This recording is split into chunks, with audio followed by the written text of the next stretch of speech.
What's up, everybody? Hello, it's me. We're back on youtube.com to play some more cash game poker. I'm not going to bore you with any slow introductions today. We're going to jump straight into the action. Maximize our minutes. How are you doing? We are playing two tables of 50 cent a dollar. If you are new here, my name is Spraggy. I am a full-time professional poker player, which sounds glamorous, doesn't it? You're thinking Casino Royale. Are we supposed to defend 4 times the size of the big blind? The starting as we mean to go on, eh? 4 times the size of the big blind. We definitely want to play tighter to it. It's probably just a fold. You're thinking Casino Royale. You're thinking Rounders. You're thinking... what's the one? Is it Butch Cassidy? Glamorous poker players.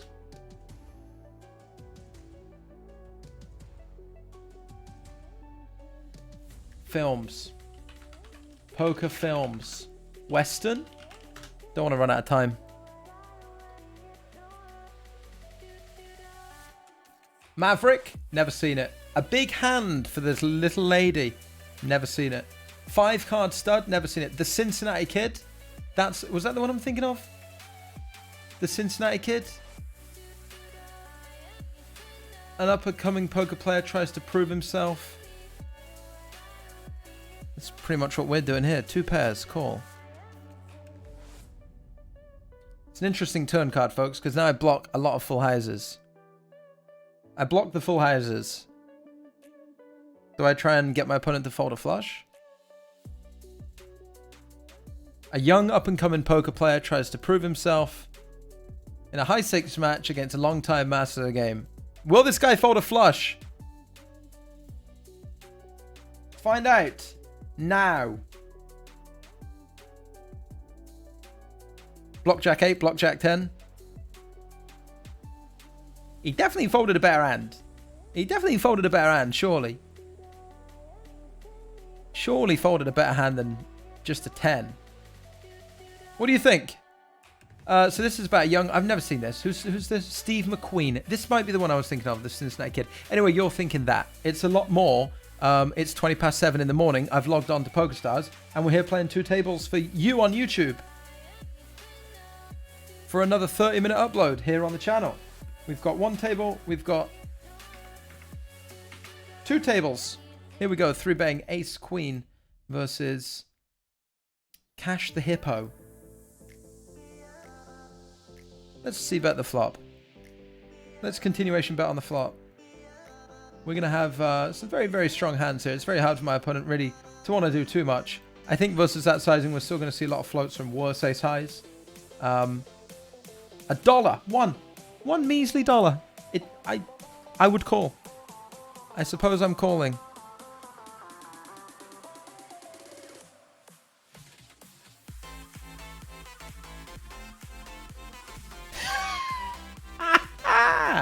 Hilarious. Absolutely hilarious. They decided to bet $1 with ace jack of clubs. I suppose it works. They get to see they get to see a card at, to the river for $1 with a nut flush draw, river jack. Fair enough. I'll allow it. I'll allow it. Just funny that we had ace queen. I don't think there's any raising on the turn with that hand specifically. I think some of our overpairs might want to raise versus the $1 sizing. I think our ace highs are probably okay just calling. We decide to bluff, delayed bluff the turn here. We pick up a 10. We're not going to fold out an ace, so we will show down. And beat king 4. That's lovely. Thank goodness a heart did not fall. So yeah, I think it's better with $1. Fine. Sees a free card. Free card. $1 for a card. Yeah. Works out for him. And then if we had an overpair, we'd probably force to raise and try and get value on the turn. Even though we don't have many 7s, I think versus that sizing, I'd probably still want to raise. But I don't know. Yeah, probably would, wouldn't we? More than likely. Folks, we are doing daily uploads at the moment. Depends when you're watching this, obviously. We are doing daily uploads here on YouTube. Thank you very much for tuning in. If you want to see more of them, make sure you're hitting the like and the subscribe and everything underneath. And comment what you think about the hands. Talk to me. I'll try and write back to as many comments as I have. If you have any strategy, comments, questions, queries, or opinions, or you just want to tell me that I suck, then you're more than welcome to do so. Let's take a look at some of the comments from previous videos. First of all, we'll go to the most fun section. which is the held for review section. I want to make sure the music's not too loud here. Let's go to the held for review section. It's the best bit in it. That's what we're all looking for. Comments, moderation, comments. Held for review. Anything good? No, we haven't had any held for review in over a month. You guys are all very, very nice. That doesn't mean that's an excuse for you to type something horrible so it pops up in the thing so that, oh, I'm going to get on the next video. I'm going to say something horrible so I get on the next video in the held review section. Not going to happen. What we can do is perhaps look at some of my unbans on Twitch, unban requests on Twitch. So for those of you who don't know, if you haven't followed already over at twitch.tv/Spraggy, follow the channel. Spraggy.tv. I live stream myself playing tournament poker 5 or 6 days a week. You're more than welcome to come in over there. Unfortunately, what happens there, sometimes we have thousands of people watching a day. Actually, we have tens of thousands of people watching a day, just to give you an insight into how many people flow through. Let me see. Insights. Community insights. Channel analytics. Unique viewers. So far this year, well, let's just look at January's unique viewers. 260,000. February's unique viewers, 280,000. Growth. So 280,000 people come through and watch my stream every month, which is kind of cool. Now, if, let's say, not even 1%, let's say 0.1% of those people are insufferable dickheads. That means that we get, well, 10% would be 28k, 1% would be 2.8. 0.1% of the audience are insufferable dickheads. That's still 280 people every month who are just not there for a good time. And sometimes those people type in the chat, they get banned, and then they'll get banned and want to be unbanned. And they will send a request into a section on Twitch that is an unban request form. For example, this person who said, Spraggy, have you ever masturbated? That was just a question. And then they said, nice profit, Shaggy. Deliberate misspelling of my name as Shaggy. I don't know whether that's a Scooby-Doo reference or just a comment on my general unkemptness. I do oftentimes on my stream resemble an unmade bed. Still no excuse for it. They were banned. A moderator said, don't think your contribution is really about the poker. This is a good hand, quads. Don't think your contribution is really worthy of good discussion. They got banned. And then they sent an unban request, which was an appeal to the ban, to the moderation team to say, look, I don't think that was fair. I'd like to use the chat. Could I be unbanned? They can send a message of that unban request. And their message was, I am literally high on cocaine. So that doesn't, I mean, obviously it gives, I guess, some sort of context to why they were removed. But also, not really an excuse, is it? Or not really the sort of thing that says, oh, that's fine, then I'll unban you. Welcome. Hey, come on, come back in. That's fine. So that one, we're just going to click deny. And it says, give a reason. Shouldn't have to. Send deny decision. Here, we're going to just go all in, be greedy. I'm very capable of bluffing these spots. If they have a king, I don't think they fold. They snap mark. We'll take a look at some more. We'll take a look at some more, see if there's any... See, what I don't want, and we did this at New Year on the Twitch stream, we did a whole... And I keep meaning to put it up on here. We did a whole stream of going through the yearly unbans. I don't want to go through too many, because we'll do another stream at some point. Let's just see if there's anything...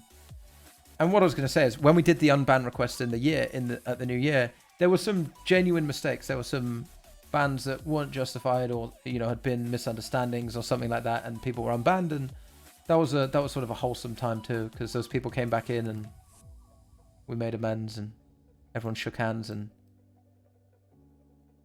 a few people stood up and applauded and said, "Spraggy is so gracious." I mean, a lot of people wouldn't have even checked or give it a second chance. I said, "Look, that's what I do. I forgive. I am humble, despite being, as incredible as a streamer as I am willing to admit that occasionally people make mistakes on my behalf. It would be the mod team that made the incorrect bans, not me, right?" So, yeah, that was nice as well. But mostly it was just some awful people.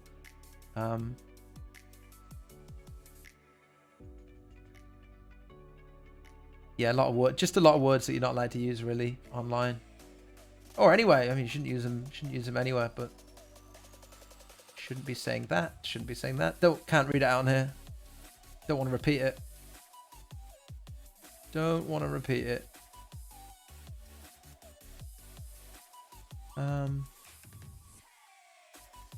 Hello with a smiley face. That was their first message. They wouldn't have been banned for that. That's exactly the sort of thing we expect. The second message was, your voice is such like a dick. What's going on here? They've limp jammed $65.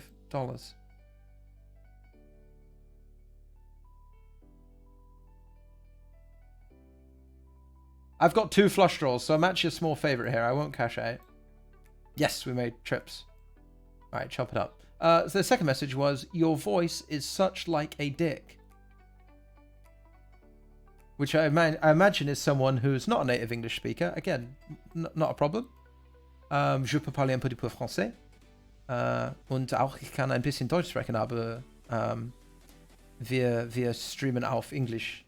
Le stream est en anglais parce que je peux parler seulement un peu français. Il y a beaucoup de temps, puis j'ai étudié le français en collège. Anyway, I can speak a bit of French, a bit of German, so we welcome different languages. But to me, this looks like someone who wanted to say, you sound like a dickhead, or you sound like a dick. And then they've typed it in their language, and it's come out, your voice is such like a dick, right? So in a way, you've got to admire the ingenuity of it. They wanted to insult. They realized that they weren't going to be able to get their message across adequately with whatever language that they speak. So they've taken an extra step, right? They've gone to Google Translate, and you sound like a dick. Your voice is such like a dick. Copy, paste, Control C, V, whatever. They're efficient, so they probably shortcut. Send. And then they got banned, obviously, for that. And they've sent in an unban request that says, I'm sorry, I'll never do again. And they're right in a way. They are right in a way, because once is enough, isn't it? Once is enough. It's not the sort of thing that's... It wasn't by accident. We've already worked out, because of the translation process, that the insult was very much by design. It was very much by design.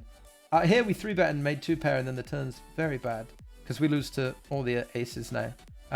But we do beat some pairs with a heart, 8s, 9s with 1 heart. Some other, like king, queen offsuit, queen, jack offsuit that would peel on the flop probably with 1 heart. Maybe they bluff the turn there. I think we're up against, hopefully just the under pair. Sometimes we're going to be up against an ace and probably just have to check fold river. Pocket 7s with a heart, about what we expect. We're able to show down, and we do win. So yeah, we already decided that the insult was by design, so I'm sorry, I'll never do it again. You're right, because you're not going to get unbanned. That is a second deny of the evening. Here's another one that says, I swear I won't do it again. I swear I won't do it again is the unban request. Let's see what was said. The first thing they said was, milk me, daddy. The first thing they said was, milk me, daddy, and not interested in milking anybody. So that was timed out. And that's how lenient we are over on Twitch. That was timed out. That wasn't a ban. That was just like a, come on, have a think about what you're saying. Come join the fun. They then came back in and they said, do you win knockouts plus position, or is it just knockout bounties? Good question. So I'm seeing evidence of reform. I'm seeing that then they're actually asking good questions, engaging with the poker stuff, having a good time. Fine. Then they have a message that says Valhalla forever. I don't know what that was about. And then 2 minutes later, they just said, shut up, you maggot. And we're banned. So again, that isn't the sort of thing that... that's not the sort of thing we're looking for. Shut up, you maggot. I swear I won't do it again. Not even a sorry either. Not even a sorry. Seems to be the hardest word, doesn't it? Deny. Send, deny, decision. This one just says, suck my dick, please. Again, that is going to be a no.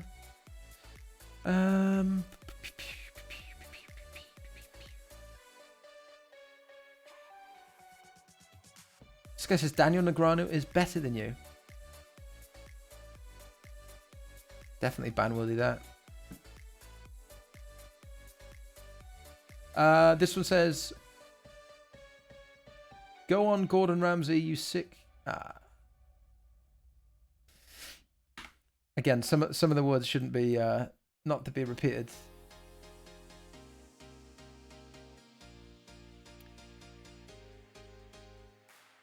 Laughing my ass off, you're trash. Banned. Sorry, I won't be toxic anymore. I don't believe you. Again, I don't believe you.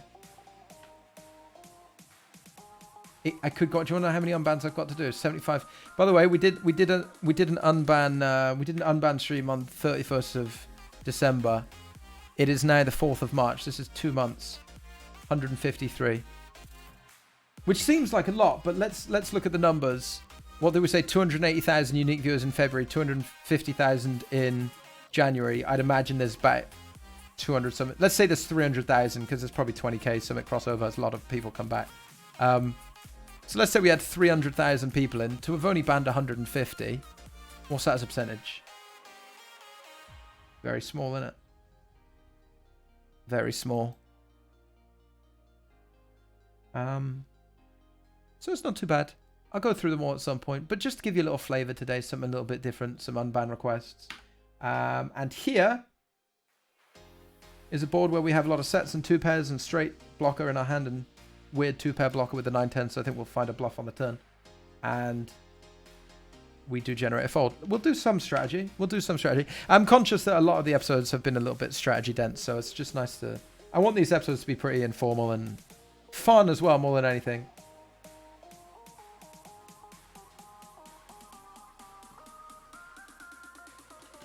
Let's 4-bet. Let's 4-bet. And we bluffed the 3s and 1 at the river. We 4-bet here against Felix.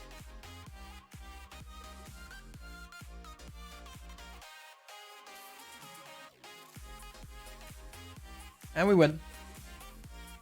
So far today we are plus $54. And all of it really is non-showdown winnings. We haven't showed down a hand, really. We are plus $49 without showing down a hand. That works. Gonna fold here to the 3-bet. And we got pocket 3s anymore. If you'd like me to do a whole YouTube video of unbans, and we'll delve right into it and upload that straight here on YouTube, then that's something we can look into as well. That might be fun content.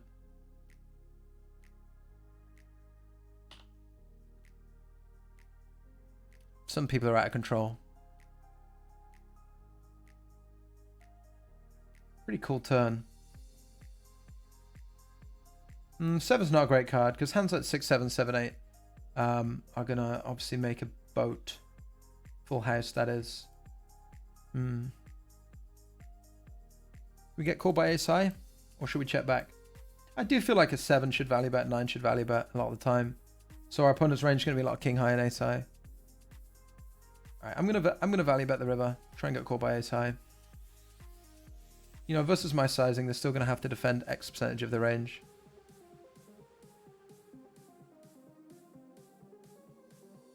With X being pretty high.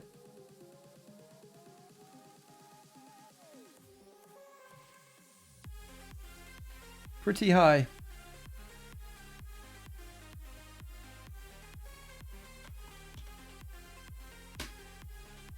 Actually, they have to defend about 60% of the range, 62% of the range or something. What's that sizing? Otherwise, we can bet any 2 cards profitably.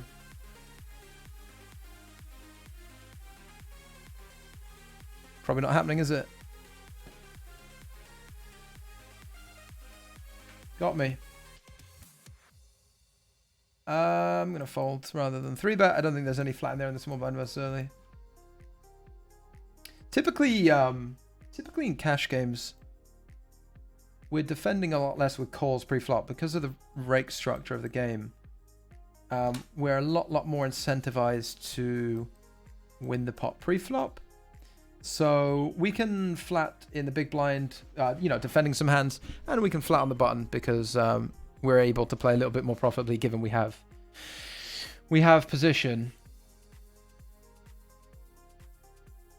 But yeah, other than that, I don't think that we're going to do too much flatting anywhere in a raked environment. Obviously, that's different in tournaments because you've paid your entry fee before you play. So every pot is you don't have to consider the rake, and also you have antes in the middle, so there's more to battle for. Ace-5, we're just going to 4-bet again.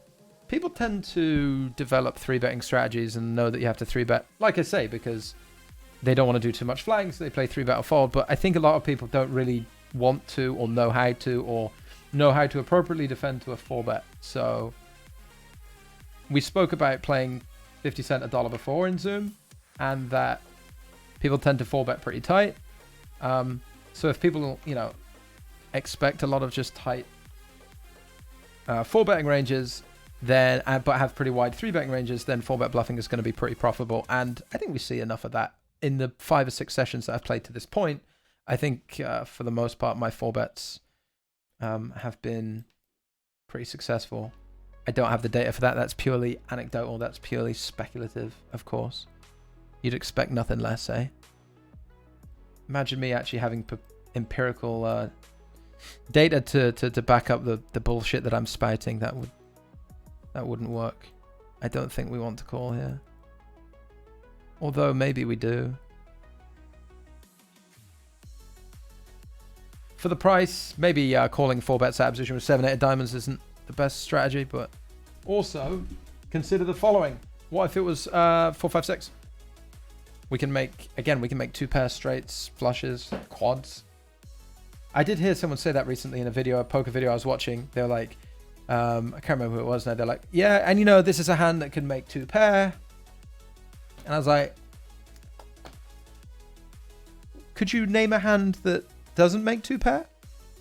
Just, so that we can, but for comparison, if we're happy to call this pot because the hand can make 2 pair. When is that not true? Because that seems pretty consistent across the board. And I know right now there's some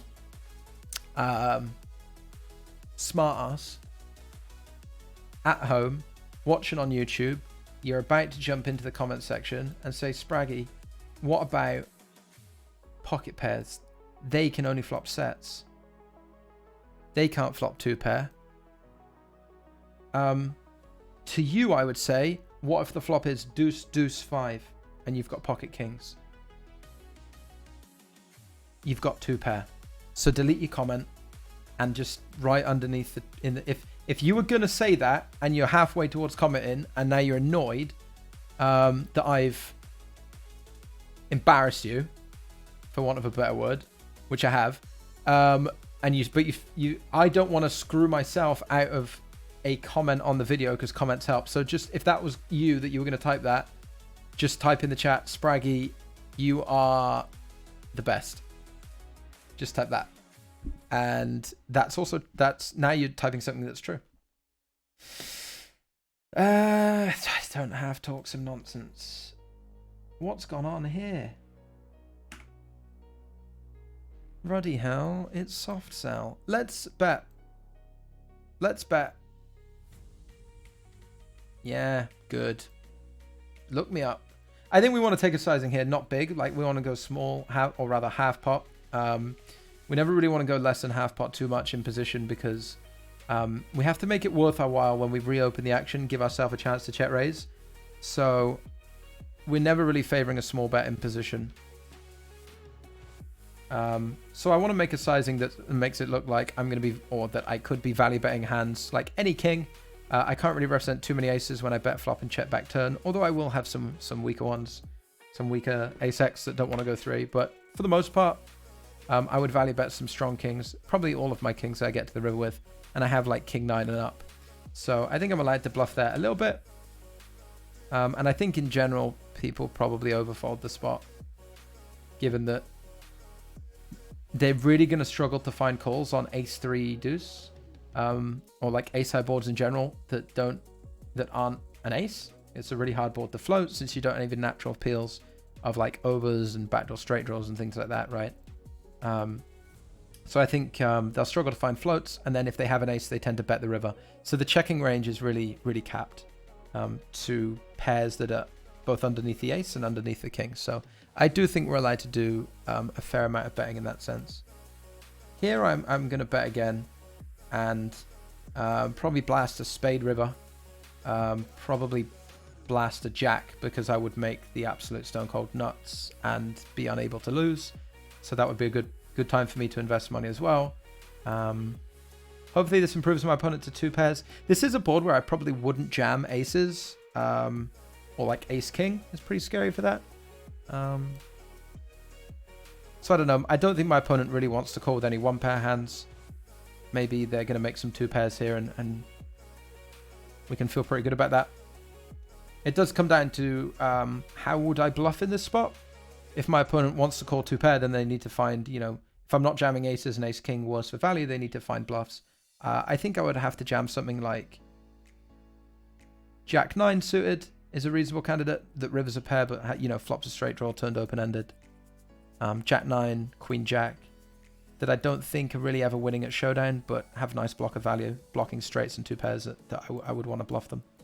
We didn't need to bluff in that particular instance because we had the nuts, we had a straight, so it's a no-brainer. You go all in, you try and get called.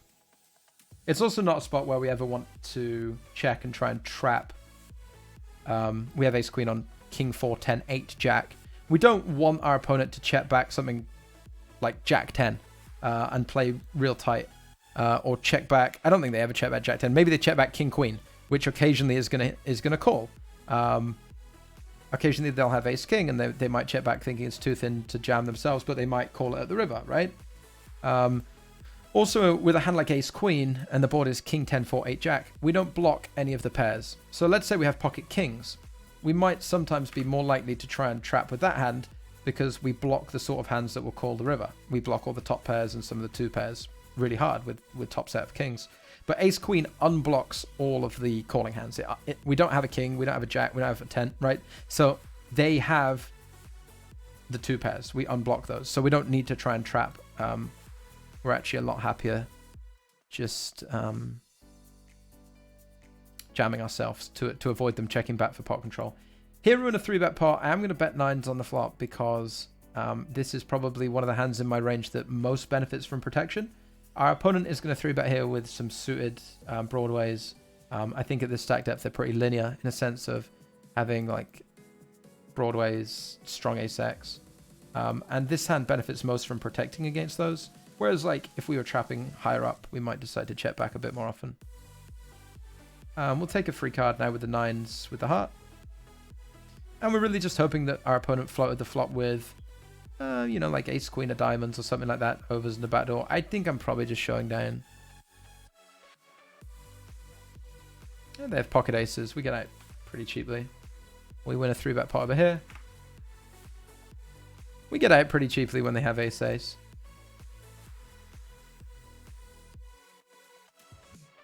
Doesn't time fly when you're having fun, folks? Doesn't time fly when you're having fun? We did some unban requests. We've talked some strategy. We've talked some 4-bets. We've talked some 3-bet pots with ace queen and what our bluffing range might look like and why we would choose to jam that hand and maybe trap some others. And we are winning for the session. We've plus $82 in 170 hands. And we've not really lost anything significant. And we've won most of our money in non-showdown situations. I will sit out next big blind. And I will show you the graph before we leave of today's session and then our experience at 100 no limit so far, which has been pretty positive one, pretty good. I did start making videos at 50 NL Zoom, 25 cent, 50 cent. We moved up to 50 cent, $1 because I thought, you know, this is more fun. I would play more fun for you guys, more fun for me. Get paid off here with ace king. And so far, I've not really seen anything that I'm like, oh wow, I'm outmatched at that limit, you know? We get called here by the queen jack, which I think is fine by our opponent. I'm not really seeing anything here that makes me shy away from wanting to play any more of this limit. In fact, I feel pretty good about it. So let me just check in with the graph and then we'll wrap up. And you guys be sure to like, comment, rate, subscribe, and follow everywhere. That really helps the channel and really helps support the videos. We'll get our Turbo Series stinger going. since we're playing that on stream at the moment. And this is the session for the hands that you just watched. We played 179 hands. We profited $92.52. The all-in difference is we were all in once, ace-queen versus ace-queen. And they had a flush draw, so we ran above EV because their ace-queen suited didn't crack our ace-queen, and it's expected to sometimes, so we're running slightly good. The red line is pots where we did not show down our hand. This is the money we made by not showing down our hand. And then when we showed down our hand, we lost. So we're making most of our money this session by making our opponent fold. This year, I guess I've only been playing this year. Here we go then. This is since we started playing the 100 NL games. We've played 1,244 hands. We are plus $390.